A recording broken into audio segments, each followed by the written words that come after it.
long as I can remember. And when I tell people that I'm a science fiction fan, I usually get these reactions like, really? Why? What do you see in science fiction?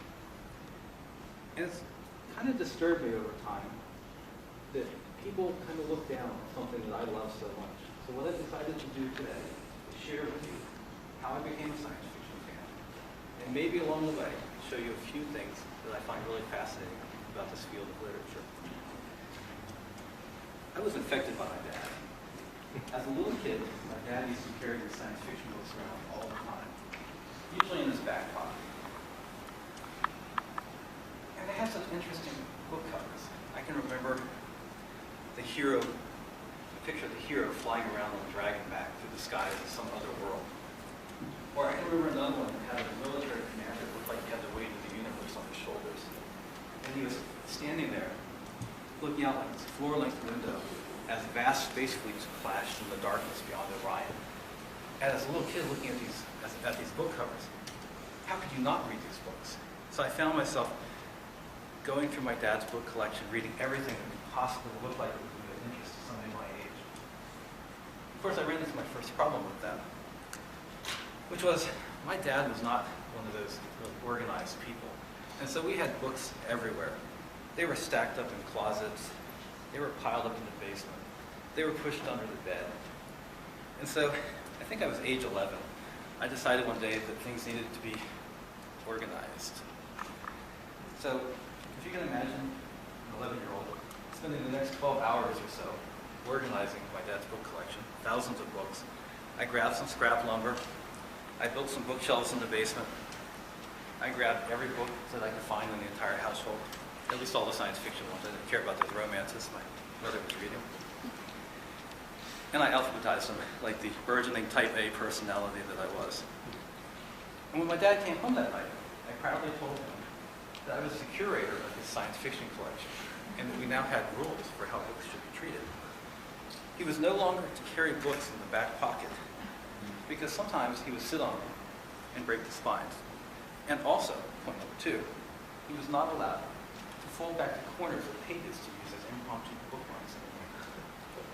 Now, my dad kind of looked at me, strange little child that I was, and kind of went with it, because while I might have been an annoying little kid, I had to actually organize his collection, and it was a lot easier for him to find his books as well. And now that things were organized, it was a lot easier for me to find the books I really wanted to find. The next book by that great author, or the second book in a series. So I really started to go through that collection at a high rate of speed. And I began to notice things about science fiction. One of the things I noticed is books that resonated with me the most seemed to follow certain rules. So it goes kind of like this. In science, you propose a theory, and then you conduct experiments to test that theory and to prove it or disprove it. In science fiction, the way it works, an author asks you to give him certain assumptions that are required in order to make the story possible. Once you've given him those prerequisites, everything in a science fiction story should flow directly and consistently from those initial prerequisites.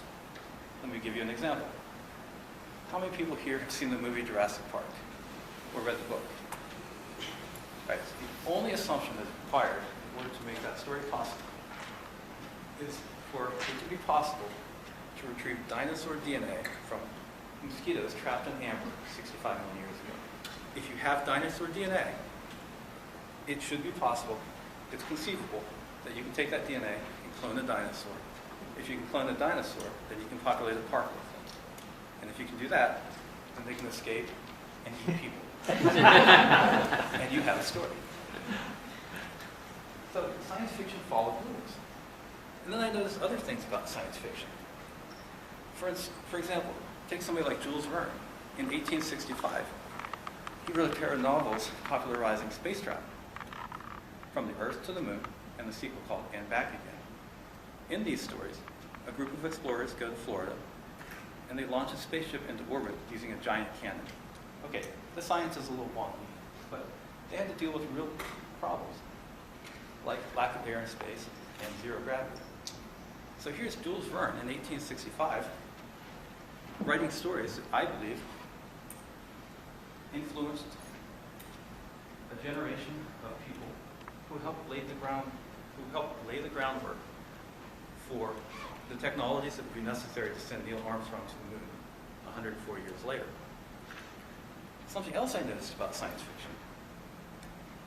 Science fiction can be used like a lens to focus attention on major issues that might be harder to address in conventional fiction.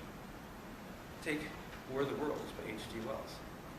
Look at it once, it's kind of an outdated historical piece of fiction.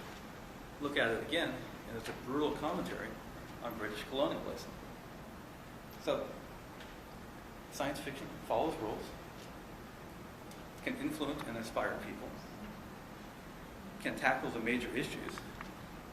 I'm not sure what you look for in fiction, but that pretty much works for me. So, from my perspective, I hope that I've given you a few things to think about when it comes to science fiction. As for me, I have flown on Dragonback through the skies of another world, and I have watched vast space fleets flashing in the darkness beyond Orion. From my perspective, the finest legacy my father left me before he died was a love and appreciation for science fiction. Thank you.